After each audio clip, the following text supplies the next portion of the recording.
So as a first home buyer, what benefits can I expect? Let me just say from the outset, as a first home buyer, there are lots of benefits that you can potentially get. Please don't get confused by some of these next slides that I'm going to be putting up. This first slide is, this is the oldest one going around. This is the one that John Howard brought in after when GST first came in July 2000.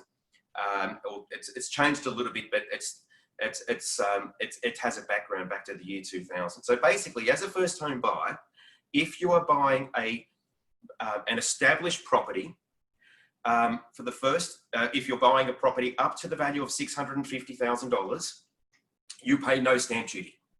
Okay, so that's a saving of about $25,000, quite significant.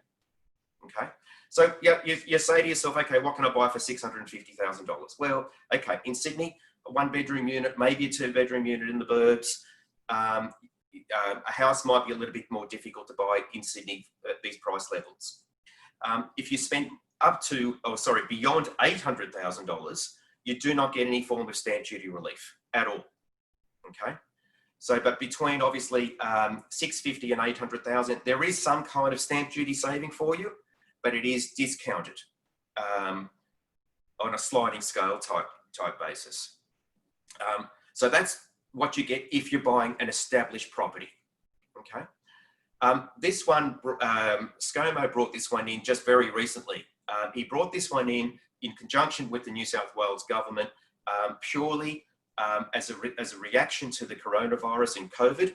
And obviously he was trying to get employment and the building industry, making sure that it still stays active. So this particular scheme was brought in beginning of August for a 12-month period only. So it only applies to brand new homes. So if you're looking at buying a brand new property of some description, it's very similar to the previous slide, but the values are slightly different. And that is that you don't pay, on a brand new home, you don't pay any form of stamp duty up to a value of $800,000.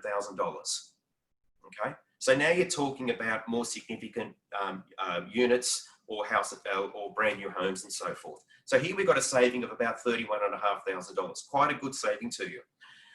If you were to spend over $1 million on a brand new property, and good luck if you can, there is no saving. Okay, and again, there's a bit of a sliding scale between $800,000 and $1 million. Okay, if you're looking at buying a vacant piece of land to then build your future house on, there are some benefits available to you if your land is up to $400,000. Okay, if you are buying brand new, you get the old $10,000 first home buyer's grant, but you only get the $10,000 first home buyer's grant if you're buying a brand new property. Okay, back in the days, many years ago, you used to get the $10,000 for established properties as well. That no longer applies. That rule changed some years ago. Okay. So the criteria to obtain these benefits is pretty consistent around all the various benefits and so forth. So firstly, you've got to be an adult, quite obviously. You can't buy a property unless you're over 18 years of age. You've got to be an Australian citizen or a permanent resident, and you've got to move into the property within the first 12 months and occupy that property for a continual period of 6 months. That is a very, very important criteria. So you don't have to move into the property immediately, but you do have to move into the property within 12 months and continually live there for a 6-month period. Clearly, you can't have owned property before, and your partner or wife, your de facto partner, cannot have owned property previously either. And obviously, you can't have obtained the benefit of the first home buyer's grant previously as well. So that criteria applies across pretty much all of the grant schemes that are available to you. Another scheme that is available, so I did say there's plenty of schemes that are available to you, so it's a question of which one best suits for you or which one in fact does apply to you. This one came in, this was the first home loan deposit scheme that again ScoMo brought in during the election campaign.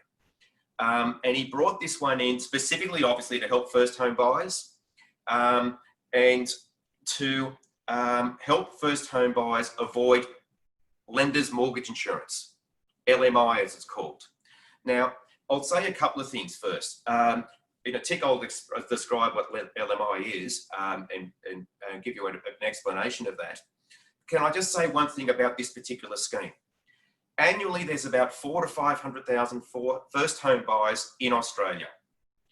This scheme is only applicable to 10,000 first home buyers each year.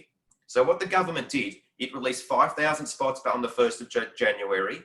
They went in the first few days. In fact, within a week, all those allocations are gone. They released another 5,000 spots on the 1st of July this year. They're already gone.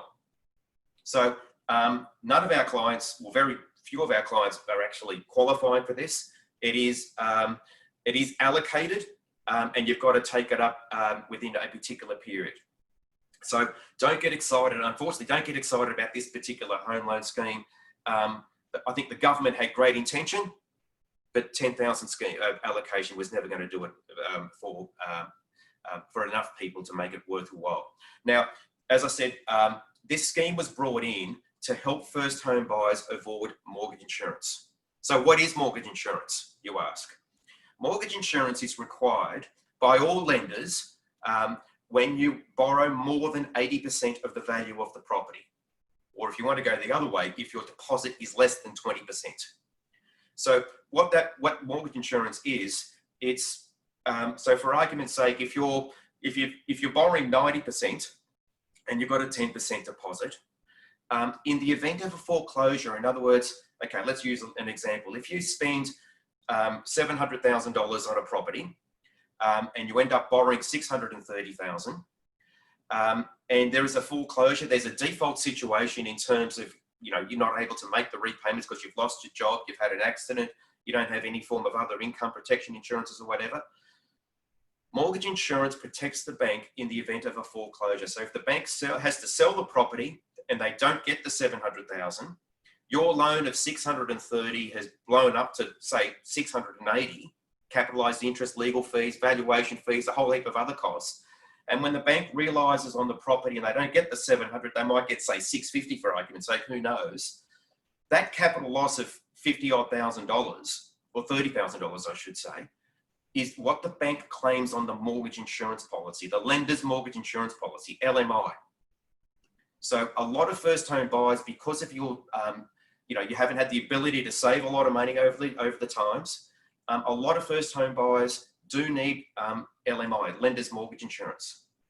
And this scheme was brought in to help you get around that. We'll talk later about how else you can avoid LMI, but this particular scheme was brought in by ScoMo to assist first home buyers avoid LMI. Don't get excited about it is really all I'll say, but we will click on a little bit more on LMI in a tick. Okay, so let's go through a bit of an example, okay, in terms of how this could potentially work for you in terms of you buying a property. And we're going to use an example of a $700,000 purchase. Now, are you looking at spending $700,000? I don't know. We're just going to give you a bit of a rundown, a bit of an example. So the first benefit you'll get, as you saw from one of the previous slides, is that you don't pay the standard stamp duty of $26,000 or $27,000 in this particular case. You're going to get you're only paying discounted stamp duty of about $10,500. So there's a very, very significant saving to you. $16,000 saving in stamp duty if you're a first home buyer. Now remember, if you're spending less than $650, you in fact don't pay any stamp duty at all. Okay, saving about $25,000 again. And if you spend more than $800,000, you pay the full freight in terms of the stamp duty. So now the legal costs and other costs, standard costs apply whether you're a first home buyer or otherwise. So if you're spending $700,000 as a first home buyer, you'll have to come up with about $712,000 all told to meet the various the costs of the buying the property and also the stamp duty costs and so forth. For the purpose of this exercise, I am going to assume that you are borrowing the maximum amount available, which is 95%. So the most the banks will lend you is 95%. So that means that you have to have a 5% deposit, okay? So in this case, you'll need a deposit, 5% being $35,000. Okay, and we talked about LMI. There is a slight discount on LMI to first home buyers of about $1,000. Okay, so so your contribution effectively, if you're spending $700,000, is that you need to come up with about $72,000. But you can see that ordinarily that's still a saving, because ordinarily that's a cost to you of about $89,000. So simplistically, the way to work this out in terms of trying to work out how much you need to come up with, 5% deposit is what you need to come up with. You need to cover the costs, stamp duty and so forth. And you may have to come up with some mortgage insurance, just depends. The banks will lend up to 95% inclusive of the mortgage insurance premium. So as an example, if you're only borrowing 85 or 90%, you can actually capitalize the cost of the mortgage insurance onto the loan, so you're not paying for it. You're not paying for it up front is really what I'm getting at. So as a minimum, you need to come up with a 5% deposit plus the stamp duty costs and maybe some mortgage insurance as well, okay? This example does assume that you're not buying a brand new property, therefore you're not getting a $10,000 grant. But still, as I said before, you are saving $17,000.